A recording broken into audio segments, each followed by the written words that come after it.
Hey, how's it going, guys? Welcome back to my YouTube channel. My name is Jujutsu and I'm your friendly neighborhood anime and manga fan. I love all things anime and all things manga. And I'm here today to talk about Jujutsu Kaisen Season 2, Episode 19. So, what did I think about this week's episode? To be honest, I thought this week's episode was very emotional, and it was, once again, an incredible adaptation of the source material, because this week's episode, to me, was, just perfection encapsulated in the sense that it was able to elevate something that was already very emotional in the manga and bring it to a new light in the animation, with the voice acting and, just everything that the animators did just was incredible, and I cannot, praise them enough for it. They absolutely knocked it out of the park with this week's episode. Now, before I go any farther with this week's episode, I just want to give you guys a quick reminder to make sure to subscribe to my YouTube channel so you guys can be up to date with all my Jujutsu Kaisen as well as all my anime and manga content that I'll be providing in this channel. It really helps out a lot, and I would really appreciate it if you guys could subscribe to my YouTube channel. So if you guys could, please subscribe to my YouTube channel. Now, with all that out of the way, let's talk about this week's episode. So this week's episode starts out where we left off last time, which is pretty much catching up where, Juji's fighting Mahito, as well as, Nobara is fighting Mahito. Because we found out last week that, Mahito split himself in two, and you see pretty much Mahito and Nobara have, a head-on one-on-one fight. And gotta give props to my girl Nobara. She was holding her ground. Like, even though this is not the actual Mahito and all, I mean, she still was giving him a run for his money. I mean, Nobara has always been, I think, has always gotten the short end of the stick, because every time she fights, it's like, oh man, she can't get a W, or there's something that happens, interference, or just she doesn't ever have a true W or a win in this entire series up to now. And in this week's episode, I mean, she really put in the work, and I think that this was her biggest W in the sense, as well as maybe her biggest mistake as well. It's a double-edged sword, because what we find out is throughout the fight, Mahito is fighting her, and she, we know that Mahito cannot be hurt physically. I mean, he can be harmed physically, but you gotta hit him in the soul. So we find out that, the way that Nobara plays around this is by pretty much trying to inflict him through the soul with her power, her own ability of transferring, essence and hidden from the soul. And the way she does it is by pretty much having this back and forward. And I do want to point out that, there's a funny moment where Mahito's like, he's just bored. He's like, why are you fighting me, bro? Like, you're gonna die. And like Nobara's like, I'm not backing down. And you just see Mahito with this like troll face, or it's just like a meme face, like what? So I thought that was funny. I wanted to point that out. And proceeding from that, like I said, we see Nobara figures it out, and she starts attacking Mahito's soul, and that really hurts Mahito, because now his actual body that's fighting Juji, he is suffering. He takes a fatal wound, like he's seen bleeding, and he's like, what is this, like what?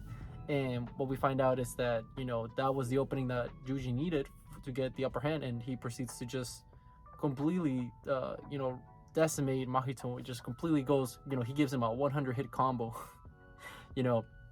My man thinks this is like a Mortal Kombat or Street Fighter or Tekken, because my man just he was just giving them combos to Mahito. And what we see is that it seems that they got the upper hand, and this is going all great. It's like, yay, it's easy peasy from here. And we could not have been more wrong, because Mahito realizes, okay, she's a threat, I gotta get out of here. So he just runs away. And he's just like, bye bye. And Nobara obviously follows through with him, and is like, I can't, I gotta take him out, because I can't let him just escape, which would prove to be a fatal mistake of hers, because we find out is Mahito goes down to the subway where him and Juji are fighting, and he starts running, and the other Mahito that was fighting Nobara starts running too, so they start running towards the opposite ends of each other, and they eventually meet, and they just cross paths, and it do a switcheroo. And one thing that Nobara mentioned earlier was that, or Mahito himself mentioned, it was that he can only use his ability, his curse ability, from his actual vessel, which is the one that's fighting Juji. So then henceforth, why the Mahito that was fighting Nobara couldn't just touch her and transform her and kill her in one shot. So this switcheroo plays out in a very bad way for both Juji and Nobara, because the second they cross paths and Juji realizes there's two Mahitos, he automatically tells Nobara, get out of here, Kurosaki, get out of here. And Nobara just shouts, like, Juji. And then we proceed to just see Mahito touch her face. And that was the nail in the coffin for us, no pun intended, because we had seen already what happened to Nanami, at least in the first season, where he got touched by Mahito for a second. He was like, being transfigured and whatnot. And the Mahito did point out that she was already kind of exhausted, her curse energy from fighting him, so she was already at a weakened state. So it might have been easier for him to be able to inflict his manipulation technique upon her. And we see pretty much after that is that we see Nobara kind of cover her face, and we cut back to a flashback of Nobara in her early days, where she's thinking about her friend Fumi, as well as Asari. I think that's the girl's name, the girl that was older than her, that was she looked up to. And we just see a little glimpse of Nobara's childhood and what she was like. And we always knew she was like very very outspoken, very not holding back, very cool, or very, well, I would say more like a cool tomboy kind of girl. Like she was pretty chill as a kid. She was playing Smash Bros. Or a knockoff Smash Bros, because I saw that was funny. A little touch on that. That was funny. I like that. But we see pretty much it's just she's recollecting her memories with this chick, and what we see is that as this chick and Nobara, their friendship grew stronger. As the years went by, eventually the one chick they looked up to, she moved away, and because we had already seen that the village, because she's from a very small village, Nobara is. The village was picking on her because she was like an outsider and didn't like her, the city folk, as they call her. So they bullied her, and she eventually left. And Nobara, and Fumi, I believe the girl's name was, they both are devastated by it, and they never talk about her after that. And eventually we cut back to Nobara leaving and telling her friend, like, I'm never gonna come back here, and you should also follow my lead. Like, don't ever come here because there's nothing to do here. Like, go out there and spread your wings. And as she says that, the chick's like, she's really not gonna cry. Like, we're never gonna maybe see each other again. Like, is she really not gonna cry? And you just see Nobara start crying, and that's and then you also cut back to Nobara just thinking about all the people that had been there for in her life, which is like Maki, Juji, Jugojo, Megumi, all these are her friends, and she just starts looking at them. It's like, wow, you guys are awesome. Like, in her inner mind. And then we cut back to the present time, and we see pretty much Juji just like shocked like Nobara. And then, Nobara is still covering her face, and she's like, Juji, just please tell everybody that I had an awesome life. Like, I had a good life. That's all they need to know. And you just see her face, like, veins popping out, and we can assume it's the transfiguration thing that Mahito does. And you see a big explosion, and her body just falls to the floor, and she is pretty much, I'm assuming, dead. Like, she's dead.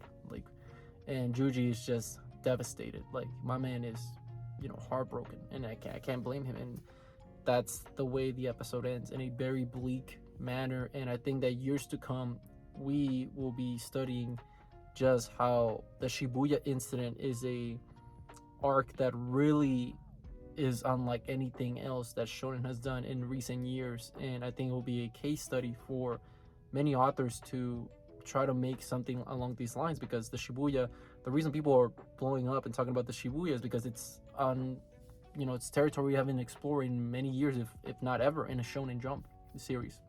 And I think that, Gege, the author, doing not holding back and just being like, yeah, anybody can die and anybody can be defeated at any point's notice. I think that's great writing. And, not even the main characters. I mean, Nobara, presumably dead. Like, and I think the way that he emphasizes the villains to really be unlikable. I mean, Mahito, this dude, he's just a complete monster, like unredeemable, and what makes him a great villain. And I know a lot of people hate him, and that's good because you're supposed to hate him. Like, this dude is a bastard. Like, screw him.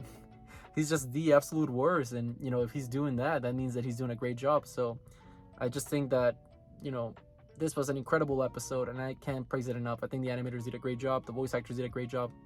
So just to me, honest opinion, absolutely awesome episode. Now, with all that being said, what did you guys think about this week's episode? Did you guys love it? Did you guys hate it? Did you guys thought it was alright? Whatever you guys thought, let me know in the comment section down below. Also, thank you so much for sticking all the way to the end of the video. I really appreciate it. And don't forget to like, comment, and subscribe to my YouTube channel for more Jujutsu Kaisen, as well as more anime and manga content in the near future. But yeah, with that being said, I hope you guys have a great rest of your day. Bye-bye.